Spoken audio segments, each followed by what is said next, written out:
राम राम सभी को। तो स्वागत है आपका एक और न्यू वीडियो में। और जैसा कि मैं अपने बारे में बहुत सी बातें बताता रहता हूँ, तो आज मैं कुछ अलग ही बताऊँगा। जैसे कि मैंने देखा है अपने बचपन से लेके अभी तक, मैं अगर बचपन में पढ़ता भी था तो पढ़ते समय मतलब जैसे कोई वर्क काम देते थे मार साहब मतलब टीचर लोग, तो जो है कि मेरा मैं कभी अपने दम पे नहीं खड़ा हो पाया सारा। मैं सोचता हूँ बहुत सी कमी मेरे अंदर रही है। जैसे कि मान लो स्कूल में जो है कि काम वाम दिया जाता था पढ़ाई का, तो उसमें जो है कि मैंने खुद से नहीं किया कि मतलब मैं ये टीचर पढ़ा रहा और मैं काम कर लूँ। नहीं, मैं हर समय दूसरे के भरोसे रहा हूँ। तो मेरे जो दोस्त थे उन्होंने पहले काम लिख लिया, उनका इंतज़ार करो, पहले उसने लिख लिया फिर 1-2 दिन मतलब गैप लिया, क्योंकि अभी उनका काम होना है, उनके बाद जो है कि मैं अपना करूँगा, उनका नोट्स लेके मैं करूँगा। तो अब उनके भरोसे बैठे हैं और उनका नोट्स से लेके मतलब काम करना पड़ता था, और काम कर रहे लिख रहे और ठीक है, हो गया। अब बराबरी में आ गए, मतलब काम पूरा हो गया, फिनिश है, मतलब नोट वर्क तैयार। और जो है कि फिर कुछ दिनों बाद जैसे कि मान लो साथ में चल रहे टीचर की कि साथ में वो पढ़ा रहे, वो हमारे नोट में भी लिखा। नहीं, तो मैं यार ऐसा करता था कि मतलब टीचर ने तो वो पढ़ा दिया, मैं खुद से नहीं लिखता था भाई, वही दूसरों के मतलब नोट से लिखता था। क्यों? क्योंकि मैं खुद के दम पे मैं ऐसा नहीं है, मुझे कुछ ना कुछ गलत लगता रहता है कि ये ऐसा गलत ना हो जाए, वैसा ना हो जाए, तो मतलब मेरी 4 लोगों में इज्जत खराब होगी और डांटेंगे मारेंगे। और वो देखो भाई, मारपीट बहुत हुई, बहुत बहुत ठुका भी हूँ। ऐसा नहीं, मैं पढ़ने में बहुत होशियार, बहुत झुल्ल था, पढ़ने में मैं 1% भी आगे ना था। खैर, ये तो पढ़ाई हो गई। अब इसके बाद जो है कि दोस्ती, तो दोस्ती में कुछ ऐसा है, मैं कभी अपने दम पे है जो कि नहीं बना हूँ। हाँ, गांव के और अगल बगल के गांव हैं जो कि यहाँ पर मैंने खुद से ही दोस्त हैं जो कि काफ़ी कम हैं पर अच्छे बनाए। और जैसे कि मैं बाहर गया, राठ हाट में पढ़ा है मैंने, वही स्वामी ब्रह्मानंद मतलब BNV इंटर कॉलेज से मैंने इंटर किया है। तो वहाँ पर जो भी मेरे साथी मिले, तो वहाँ पर भी किसी के दम पे मतलब मैं अच्छे से मतलब सेटअप बना पाया हूँ कि मतलब अच्छे लोग, अच्छे लड़के, और मतलब गाड़ी घोड़ा में घूमने के लिए मैं खुद से नहीं कर पाया।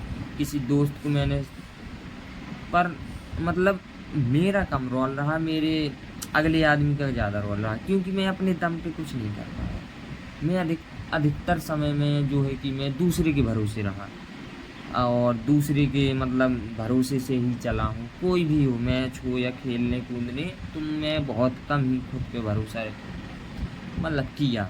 अधिकतर मैं दूसरों के भरोसे रहता था। और अब जैसे कि मैं देखता आ रहा हूँ, तो अब काफ़ी समय निकल गया, मैं जो है 21 साल 20 हो गए हैं। अब इसके बाद जो है कि अब पूरी या सारी ज़िंदगी तो मैं किसी के दम पे नहीं रह सकता, तो मुझे खुद का भी कुछ करना पड़ेगा। तो मैं सोचता हूँ कि खुद का कुछ करूँ और खुद के दम पे खड़ा हूँ और कुछ काम ऐसा करूँ, बिजनेस आगे बढ़ाऊँ। और काफ़ी मतलब ऐसा नहीं कि एक ही, मैं सोचता हूँ काफ़ी बड़ा, कि मैं एक बहुत ही अच्छा बड़ा बिजनेसमैन बनना चाहता हूँ। और मेरा ये बचपन से ही देखा जाए तो मन है, ये मेरा मतलब थोड़ी ऐसा है कि मैं यार, लगता है मैं अलग ही टाइप का लड़का हूँ यार थोड़ा।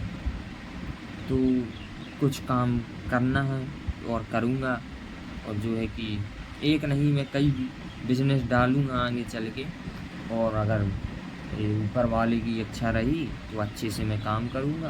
और जो है कि खुद के दम पे और खुद के बलबूते पे जो काम करते हो आप, उसमें दम होती है, क्योंकि दूसरे के लोगों में वो बहुत टाइम तक साथ नहीं देंगे।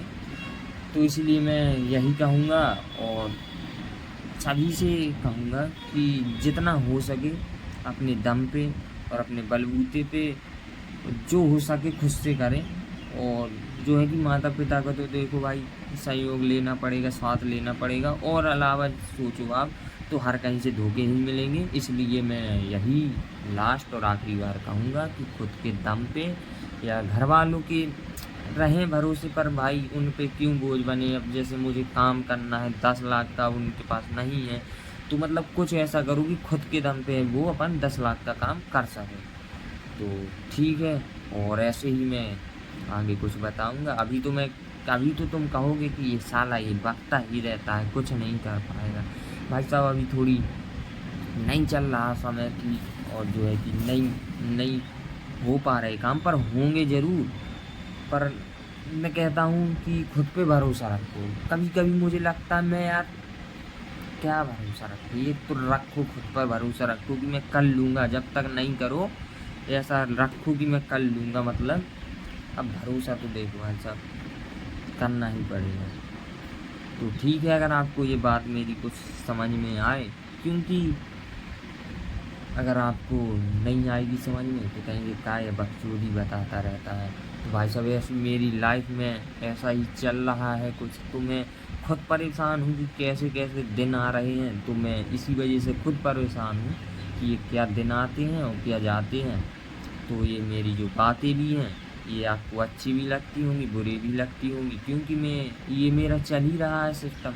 कुछ अच्छा नहीं होता, बुरा नहीं होता, मतलब साफ बयान चुन मिक्सचर है, कुछ ठीक ठाक नहीं है। और वैसे मैं अगर एक बात कहूँ तो अगर जैसे देखो भाई करने के लिए देखो ये है, अगर आपके पास पैसे भी आ गए, अच्छा धन दौलत मकान कुछ हर कुछ हो गया मान लो, तो भाई साहब आपको कुछ ना कुछ कमी रहेगी। या आपके पास पैसे हैं, तो आपके पास पैसे हैं तो आपको कुछ प्यार मोहब्बत और सुकून, और जो है कि बेटे मतलब किसी को बच्चे नहीं होते, किसी को सुकून नहीं है, किसी के घर घर विवाद, मतलब कुछ ना कुछ घटनाएं होती ही रहती हैं, तो आदमी सुकून में नहीं है। तो मेरा मतलब कहने का तो यही है, अगर मुझसे कोई ये पूछे कि ये जीवन कैसा लगा, तो मैं यही कहूँगा ये भाई साहब जितना हो सके इसको जी लो, और जितने जल्दी हो सके ये जीवन छोड़ के और जो है कि ऊपर को निकल लो। क्योंकि इसमें जितना आप विधे रहोगे और जितना इसमें इस जीवन को आप जियोगे, उतनी ही आप चिंता परेशानी और कई ऐसी चीज़ों को साथ मतलब घुट घुट के मर जाओगे। इसीलिए मेरा मानना यही है कि आपके पास धन दौलत पैसा भी हो जाए तो आप वो कुछ तो आपने मेहनत की, और जो है मेहनत करने के बाद आपके कुछ काम अच्छे थे इसलिए वो धन दौलत ठीक है आ गई,